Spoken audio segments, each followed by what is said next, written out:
Hello everyone, welcome to Prayagraj PCS. दोस्तों, आज की इस वीडियो में हम कंप्यूटर जीके शुरू करने वाले हैं। ये पहली वीडियो है इस सीरीज़ की। आज हम बेसिक कंप्यूटर के बारे में पढ़ेंगे और कंप्यूटर के प्रकार, सुपर कंप्यूटर एवं उनके प्रमुख कार्यकलापों के बारे में पढ़ेंगे। इससे विभिन्न परीक्षाओं में प्रश्न आते हैं। आप देख लेते हैं कि ये बुक हमने कौन सी पिक की है जिससे हम लोग पढ़ने वाले हैं। तो ये टी बालाजी पब्लिकेशन की बुक है जो मार्केट में इसमें सबसे ज़्यादा डिमांड में है। स्टूडेंट्स इस बुक को प्रेफर कर रहे हैं और मैक्सिमम क्वेश्चन कहीं ना कहीं आपको इस बुक से मिल जाते हैं। तो कौन कौन से एग्ज़ाम को ये वीडियो कवर करने वाली है वो मैं बता देता हूँ, जिससे कि आपको क्लियर रहे कि आप किस एग्ज़ाम के लिए कंप्यूटर को पढ़ सकते हैं।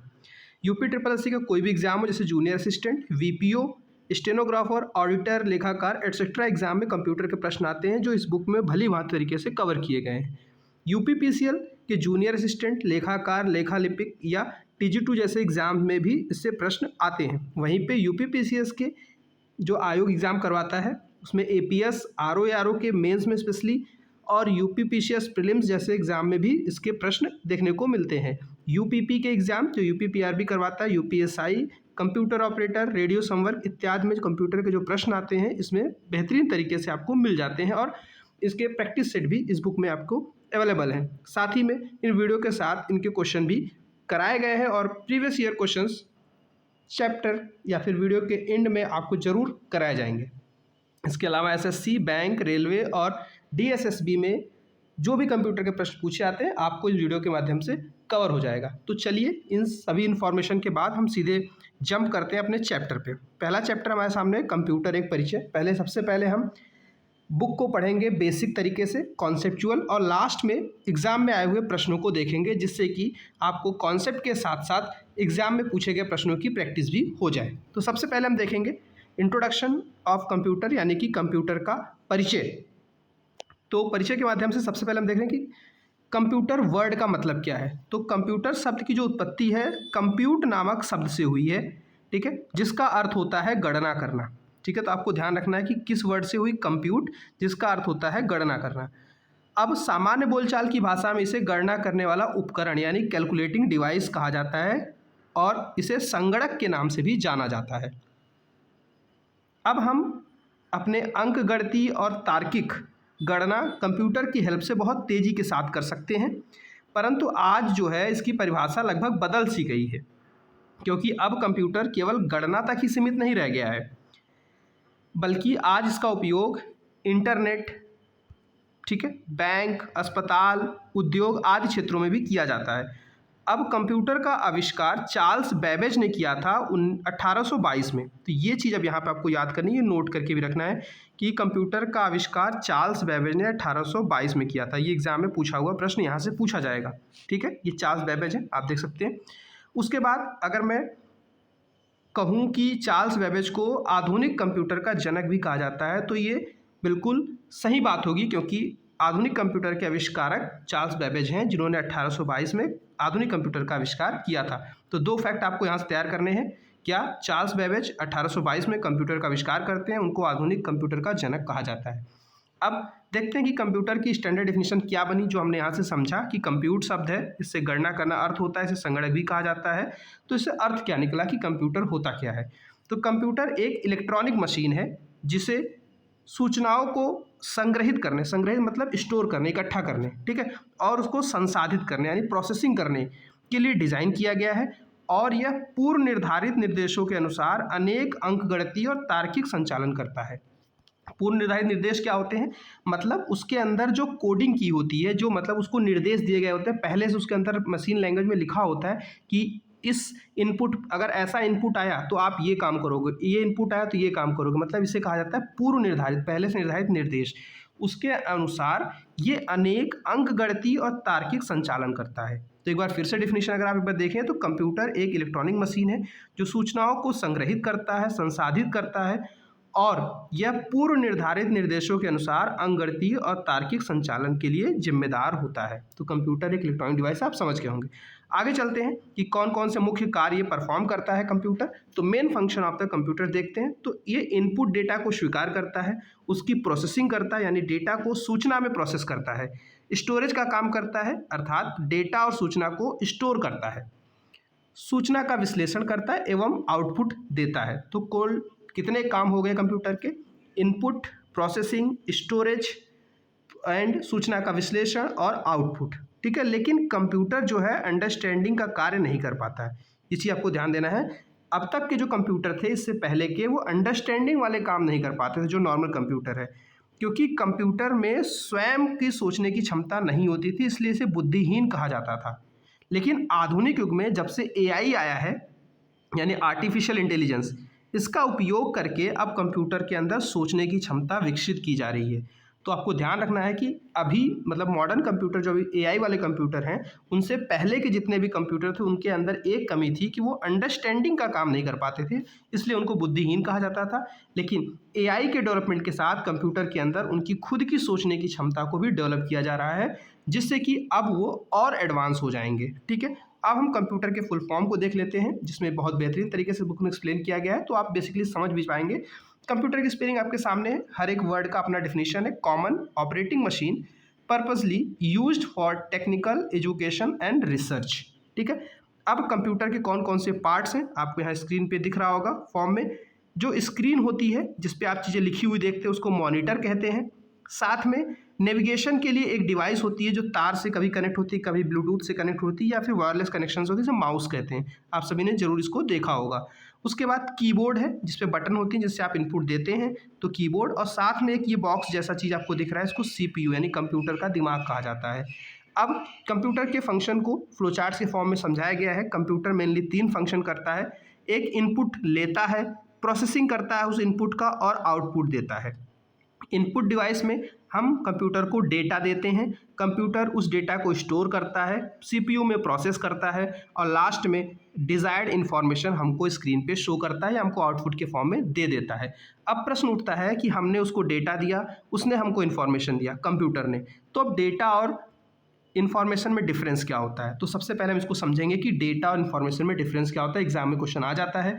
तो डेटा क्या होता है? डेटा जो होता है वो रॉ फैक्ट होते हैं, कच्चे तथ्य, मतलब जो बिना किसी लॉजिक के ऐसे रैंडम चीज़ें जो आपसे, मान लीजिए आपसे मैंने बोला कि आप एप्पल की स्पेलिंग बताइए, तो आप एक तो बताओगे APPLE, या फिर आप रैंडम बता दो कि उसमें L है, E है, A है, बाकी सबको अरेंज कर लो। तो जब आपने ऐसे रैंडम बताया तो इसको डेटा आपने दिया, लेकिन उसी को आपने एक अरेंज वे में लिख दिया APPLE, तो अब ये इन्फॉर्मेशन हो गई। तो डेटा क्या है? रॉ फैक्ट है, मतलब बिना किसी लॉजिक के तथ्य, वो है आपके डेटा, और उसको लॉजिक तरीके से अरेंज कर देंगे तो आपका बन जाता है इन्फॉर्मेशन। तो आइए इस लाइन को पढ़ते हैं। डेटा जो है वो कच्चे तथ्यों का अर्थहीन निरूपण है, जबकि जो सूचना है वो अर्थपूर्ण रूप से व्यवस्थित डेटा होता है, ठीक है। तो कंप्यूटर क्या करता है? प्रोसेसिंग के द्वारा इसी डेटा को जो रैंडम होता है उसको इन्फॉर्मेशन में कन्वर्ट कर देता है, जो हमारे काम की बन जाती है। तो आई होप ये फ्लो चार्ट आप समझ गए होंगे कि इनपुट के माध्यम से हम कोई रैंडम डेटा कंप्यूटर को देते हैं, कंप्यूटर उस डेटा को स्टोर करता है और अपने माइंड, यानी कि जो कंप्यूटर का माइंड होता है जिसे सीपीयू कहते हैं, उसके थ्रू उसको प्रोसेस करता है, सही से अरेंज करता है और हमको इन्फॉर्मेशन के फॉर्म में सही डेटा दे देता है। आइए अब आगे चलते हैं कि डेटा प्रोसेसिंग हमने समझा, अब डेटा प्रोसेसिंग की डिफिनीशन कैसे है ये भी देख लेते हैं। तो डेटा प्रोसेसिंग एक ऐसी प्रक्रिया है जिसमें डेटा को इकट्ठा करने से लेकर अनुपयोगी डेटा को उपयोगी जानकारी के रूप में बदला जाना डेटा प्रोसेसिंग कहा जाता है, जैसा कि हम पहले ही समझ चुके हैं। आइए आगे देखते हैं कि कंप्यूटर के कंपोनेंट्स कौन कौन से, जो कंप्यूटर सिस्टम होता है उसके कंपोनेंट्स कौन कौन, जैसे हमारी बॉडी में हमारे हाथ, पैर, आँख, नाक, ये सभी हमारे बॉडी सिस्टम के कंपोनेंट्स हैं। तो ऐसे कंप्यूटर के कौन कौन से कंपोनेंट्स होते हैं वो हम देखने वाले हैं। बेसिकली सबसे पहले कंप्यूटर के अगर मोटा मोटा बांटे तो 2 पार्ट्स में बांटा जाता है, एक हार्डवेयर और एक सॉफ्टवेयर। हार्डवेयर वो डिवाइस होती है जिसको आप टच कर सकते हैं, छू सकते हैं। सॉफ्टवेयर को आप छू नहीं सकते, केवल उसको फील कर सकते हैं, उसको समझ सकते हैं। तो कंप्यूटर जो होता है हार्डवेयर और सॉफ्टवेयर का कॉम्बिनेशन होता है, दोनों का सम्मिलित रूप होता है। हार्डवेयर कंप्यूटर का फिजिकल पार्ट होता है, मतलब जो बाहर से आपको दिखता है, आप उसको छू भी सकते हैं, जिसे हम देख या छू कर महसूस कर पाते हैं। जैसे एग्जाम्पल बहुत इंपॉर्टेंट है क्योंकि एग्जाम्पल पे प्रश्न आते हैं कि हार्डवेयर इसमें से कौन कौन से हार्डवेयर हैं। तो आप ध्यान रखेंगे CPU जो आपने यहाँ पे देखा, ये कंप्यूटर के साथ ये जो बॉक्स लगा हुआ है इसे CPU कहा जा रहा है, इसको आप, इस बॉक्स को आप छू भी सकते हैं। तो ये CPU, उसके बाद कीबोर्ड यानी जो बटन वाला पार्ट था, जैसा हमने देखा था, इसमें आप बटन दबा के इनपुट देते हैं तो इसको भी आप छू सकते हैं, तो ये आपका हार्डवेयर हो गया कीबोर्ड। उसके बाद माउस और मॉनिटर, ये सभी आपके हार्डवेयर डिवाइसेस हैं। वहीं पे अगर सॉफ्टवेयर की बात करें तो सॉफ्टवेयर के अंदर ऑपरेटिंग सिस्टम OS, ठीक है, जिसे जनरली ऑपरेटिंग सिस्टम OS कहा जाता है। आपने नाम सुना होगा इंटेल, ठीक है, या फिर विंडोज़, ये सभी चीज़ें जो हैं जनरली विंडोज़ आपके ऑपरेटिंग सिस्टम्स हैं। अब सॉफ्टवेयर जो होता है ये कई निर्देशों और प्रोग्रामों का समूह होता है जो कंप्यूटर को ये बताता है कि उसे क्या करना है और कैसे करना है।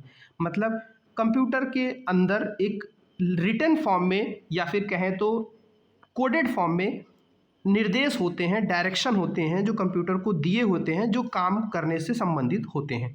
तो सॉफ्टवेयर कंप्यूटर का ऐसा महत्वपूर्ण भाग है जिसके बिना कंप्यूटर एक प्लास्टिक के डब्बे के समान है।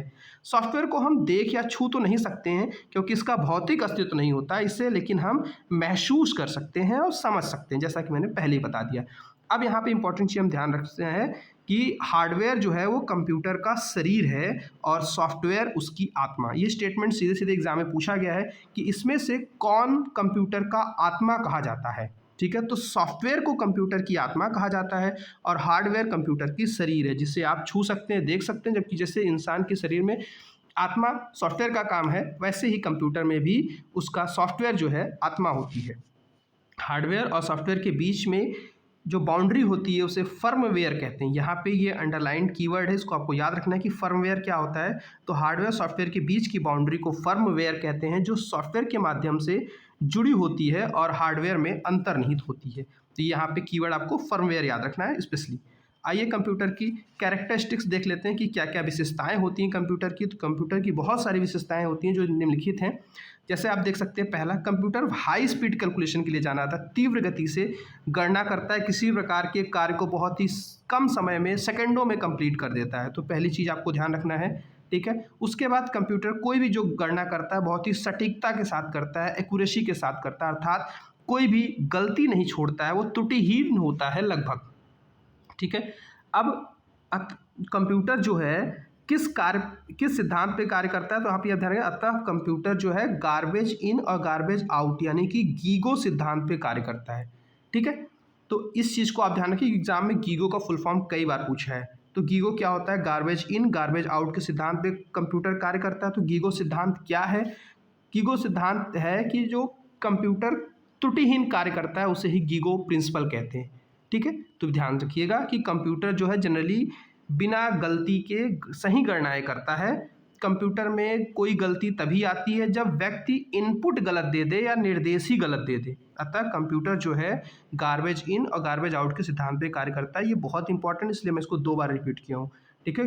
गीगो प्रिंसिपल किस चीज़ से रिलेटेड है? कंप्यूटर के एक्यूरेसी से रिलेटेड है, मतलब त्रुटिहीन कैलकुलेशन से रिलेटेड है, ठीक है। आगे देखते हैं, हमारा कंप्यूटर कर्मठ और निरंतरता के लिए जाना जाता है, यानी डिलीजेंस और कंटिन्यूटी के लिए, क्योंकि ये बिना थके और बिना रुके लगातार गणनाएं कर सकता है।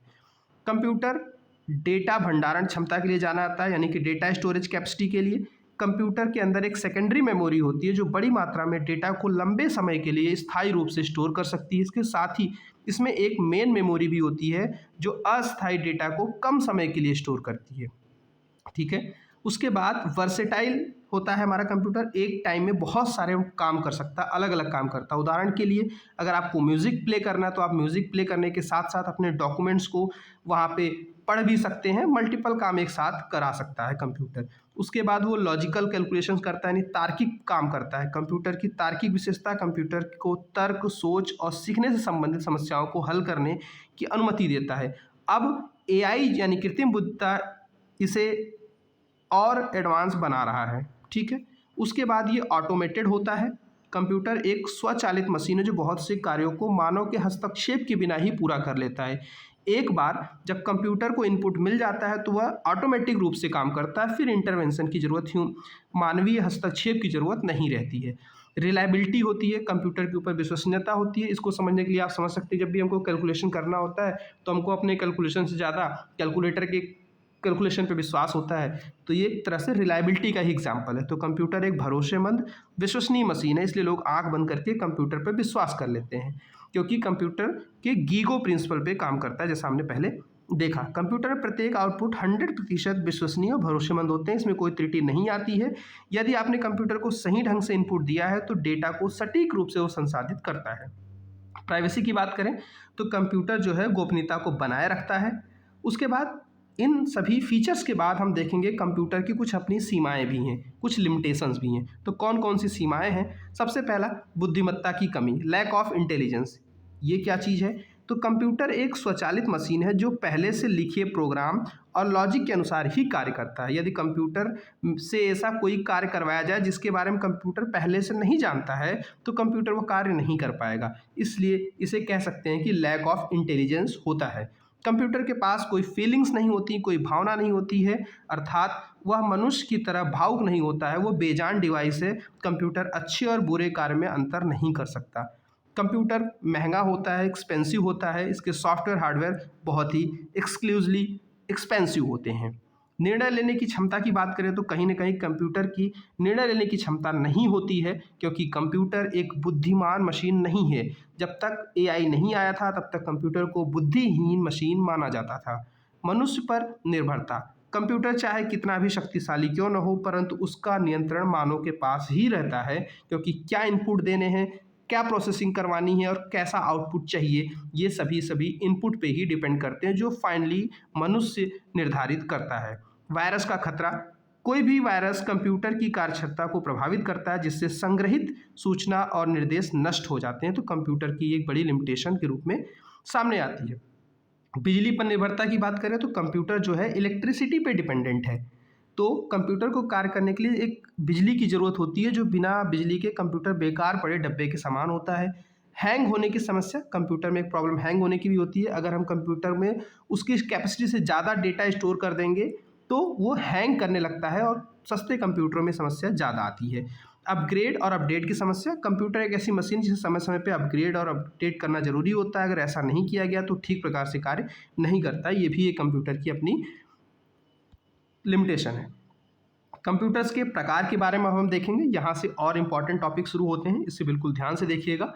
तो कंप्यूटर, टाइप्स ऑफ कंप्यूटर की बात करें तो हम कंप्यूटर को दो पार्ट्स में क्लासीफाई करते हैं। डेटा प्रोसेसिंग यानी डेटा प्रबंधन की क्षमताओं के आधार पे और कंप्यूटर के आकार के आधार पे। ठीक है, सबसे पहले हम देखेंगे कि डेटा हैंडलिंग कैपेबिलिटी के आधार पे यानी डेटा प्रबंधन क्षमताओं के आधार पे कंप्यूटर मुख्यतः 3 प्रकार के होते हैं। कौन कौन से? पहला होता है एनालॉग कंप्यूटर, दूसरा है डिजिटल और तीसरा है हाइब्रिड कंप्यूटर। पहला है एनालॉग कंप्यूटर। तो एनालॉग कंप्यूटर क्या होता है, आइए इसको हम डिटेल में समझते हैं। एनालॉग कंप्यूटर वह कंप्यूटर है जिसके द्वारा भौतिक राशियां जैसे तापमान, दाब, गति, लंबाई, चौड़ाई आदि को नापा जाता है। इसे एनालॉग कंप्यूटर कहते हैं। इस कंप्यूटर में डेटा का जो निरूपण होता है वो लगातार चेंज होने वाली राशियों के रूप में होता है। जैसे हॉस्पिटल में इस्तेमाल होने वाला थर्मामीटर, पेट्रोल पंप में इस्तेमाल किए जाने वाला ऑटो गैसोलीन पंप, कार में इस्तेमाल होने वाला स्पीडोमीटर, ये सभी एनालॉग कंप्यूटर के उदाहरण हैं। तो आप यहाँ पे फोकस करिएगा, ये एग्जाम में आते हैं कि ये किस चीज़ के उदाहरण हैं। तो ये सभी एनालॉग कंप्यूटर के उदाहरण हैं। एनालॉग कंप्यूटर क्या होते हैं? जो भौतिक राशियों के मापन में यूज़ होते हैं, जैसे तापमान, दाब, गति, लंबाई, चौड़ाई, इन सब चीज़ों को नापने के लिए जो हम डिवाइस यूज़ कर रहे हैं, जो कंप्यूटर यूज़ कर रहे हैं, उसे एनालॉग कंप्यूटर कहा जाएगा। डिजिटल कंप्यूटर क्या होते हैं? डिजिटल कंप्यूटर जिसमें डेटा प्रोग्रामों को 0 या 1 के रूप में परिवर्तित करके उन्हें इलेक्ट्रॉनिक रूप में कार्य में लाया जाता है, उन्हें डिजिटल कंप्यूटर कहा जाता है। डिजिटल कंप्यूटर का विकास मुख्य रूप से अमेरिका में हुआ था, ये चीज़ आप ध्यान रखेंगे। इस कंप्यूटर में डेटा का निरूपण 0 और 1 के रूप में होता है। इस तरह के कंप्यूटरों में माइक्रो प्रोसेसर का उपयोग किया जाता है, जो 1 सेकंड में लाखों निर्देशों की गणना एवं क्रियान्वयन करने के सक्षम होता है। हाइब्रिड कंप्यूटर की बात करें तो हाइब्रिड कंप्यूटर जो होते हैं वो एनालॉग और डिजिटल कंप्यूटर दोनों का कॉम्बिनेशन होता है, दोनों का संयोजन होता है। इस फिगर को आप देखेंगे तो आप बेटर समझ पाएंगे। ये है आपका एनालॉग कंप्यूटर और डिजिटल कंप्यूटर, दोनों को आपने मिक्स किया, ऐड किया, आउटपुट आपका जो निकलेगा उसे ही आप हाइब्रिड कंप्यूटर कहेंगे। हाइब्रिड कंप्यूटर का प्रयोग कहाँ कहाँ पे होता है, तो इसका प्रयोग देख लीजिए। जैसे अस्पताल में, रक्षा क्षेत्र में, विज्ञान इत्यादि के कैलकुलेशन में। जैसे आपने ईसीजी मशीन देखा होगा हॉस्पिटल्स में, एक हाइब्रिड कंप्यूटर का ही उदाहरण है। जैसे हाइब्रिड में क्या होता है कि आप फिजिकल चीज़ों को यानी भौतिक राशियों को कैलकुलेट करते हैं और इलेक्ट्रॉनिक फॉर्म में दिखाते हैं। तो ईसीजी मशीन वैसे ही मानव शरीर से जो क्रियाएं हैं उसको नोटिस करता है और इलेक्ट्रॉनिक सिग्नल्स के फॉर्म में हमको शो करता है। तो एक तरह से वो हाइब्रिड कंप्यूटर का ही एग्जाम्पल होगा। तो इन एग्जाम्पल्स को आपको बहुत ध्यान रखना है, क्योंकि एग्जाम्पल पे प्रश्न आता है। इस वीडियो के अंत में हम प्रीवियस ईयर क्वेश्चंस पूछे गए हैं उनको भी देखेंगे। अब बात करते हैं कि डिवाइस के आधार पे जो कंप्यूटर होते हैं, डिजिटल कंप्यूटर कितने प्रकार के होते हैं। तो सबसे पहला है हमारा सुपर कंप्यूटर, उसके बाद मेन फ्रेम कंप्यूटर, फिर देखेंगे mini computer, micro computer, embedded computer. तो ये 5 मुख्य प्रकार से साइज के आधार पे, आकार के आधार पे कंप्यूटर होते हैं। तो सबसे पहला जो सुपर कंप्यूटर है, जिससे प्रश्न सबसे ज़्यादा आते हैं, इसको देखते हैं। सुपर कंप्यूटर वह कंप्यूटर होता है जिसमें प्रोसेसर अन्य कंप्यूटर की तुलना में सबसे बड़ा होता है और उसकी प्रोसेसिंग क्षमता अन्य डिवाइसों की तुलना में सबसे अधिक होती है, और सुपर कंप्यूटर कहा जाता है। यह मल्टी यूज़, जो सुपर कंप्यूटर होता है वो मल्टी यूज़ होता है और सबसे तेज़ गणना करने वाली डिवाइस होता है। इसके लिए आमतौर पे इसका प्रयोग न्यूक्लियर साइंस में किया जाता है। सामान्यतः इसका जो प्रोसेसर होता है वो 64 बिट का माइक्रो प्रोसेसर यहाँ पे यूज होता है। पहली बार 1964 में अमेरिकी इलेक्ट्रिकल इंजीनियर सिमोर क्रे ने दुनिया का पहला सुपर कंप्यूटर CDC 6600 को विकसित किया था। मतलब CDC 6600 को विकसित किया था, लेकिन पहला जो कॉमर्शियल सुपर कंप्यूटर था क्रे फर्स्ट 1976 में विकसित हुआ है। सुपर कंप्यूटर के क्षेत्र में सबसे ज़्यादा योगदान के लिए सिमोर क्रे को सुपर कंप्यूटर का जन्मदाता कहा जाता है, ये आपको ध्यान रखना है। वर्तमान में संयुक्त राज्य अमेरिका के पास सबसे ज़्यादा सुपर कंप्यूटर हैं। किसी सुपर कंप्यूटर की क्षमता का आकलन उसके कार्य निष्पादन की गति से लगाया जाता है। कार्य निष्पादन की क्षमता बताने के लिए कौन कौन से यूनिट्स हैं, मतलब किसमें हम उसकी सुपर कंप्यूटर की गति को नापते हैं, तो गीगा फ्लॉप, टेरा फ्लॉप, पेटा फ्लॉप जैसी इकाइयों से हम उसको नापते हैं। सुपर कंप्यूटर का उपयोग कहाँ कहाँ होता है, तो मौसम के पूर्वानुमान में, वैज्ञानिक अनुसंधान में, खुफिया जानकारी को एकत्रित करने, उसको विश्लेषण करने, डेटा माइनिंग इत्यादि में इसका प्रयोग होता है। तो ये एप्लीकेशन बिल्कुल आपको ध्यान रखना है। भारत में सुपर कंप्यूटर का क्या इतिहास रहा है, तो भारत का पहला सुपर कंप्यूटर परम 8000 है, परम 8 है, जिसे 1991 में CDAC यानी centre for development of advance computing के द्वारा विकसित किया गया था, जिसके डायरेक्टर डॉक्टर विजय पांडुरंग भटाकर थे। ठीक है, इसके अलावा बात करें भारत में सबसे तेज सुपर कंप्यूटर अभी की डेट में एरावत, परम सिद्धि, प्रत्युष और मिहिर हैं। ये नाम आपको ध्यान रखने हैं कि सबसे फास्टेस्ट इंडिया का सुपर कंप्यूटर अभी एरावत में है, एरावत है, जो कि पुणे स्थित centre for development of advance computing यानी CDAC में इंस्टॉल किया गया है। तो एरावत भारत का फास्टेस्ट सुपर कंप्यूटर जो कहाँ पे है, पुणे में, CDAC पुणे। एरावत जो का फुल फॉर्म क्या है, आपको यहाँ पे ध्यान रखना है। एरावत का फुल फॉर्म है AI research analytics and knowledge assimilation, जो एक AI based cloud computing infrastructure है। दुनिया के सबसे तेज 500 सुपर कंप्यूटर्स की लिस्ट में एरावत का नंबर 75वां है। इसकी स्पीड 13.7 पेटा फ्लॉप पर सेकेंड है। पेटा फ्लॉप 1000 ट्रिलियन फ्लॉप के बराबर होता है। इसके बाद परम सिद्धि का नंबर आता है। भाभा परमाणु अनुसंधान केंद्र बार्क द्वारा विकसित सुपर कंप्यूटर का नाम अनुपम है।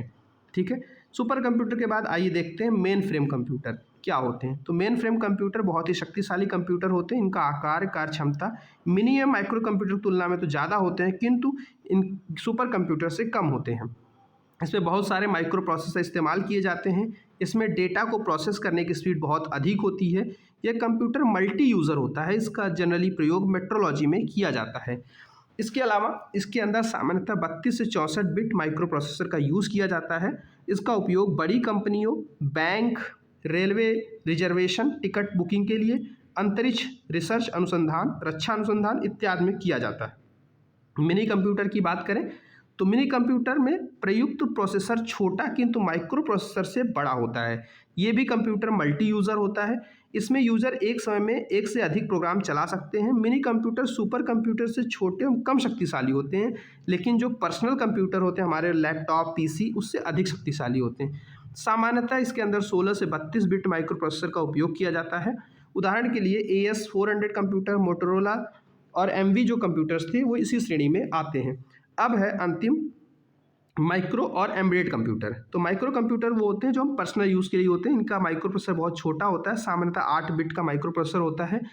इनके micro computer single use device के जो उदाहरण हैं आप देख सकते हैं, डेस्कटॉप, लैपटॉप, पॉम टॉप, ठीक है।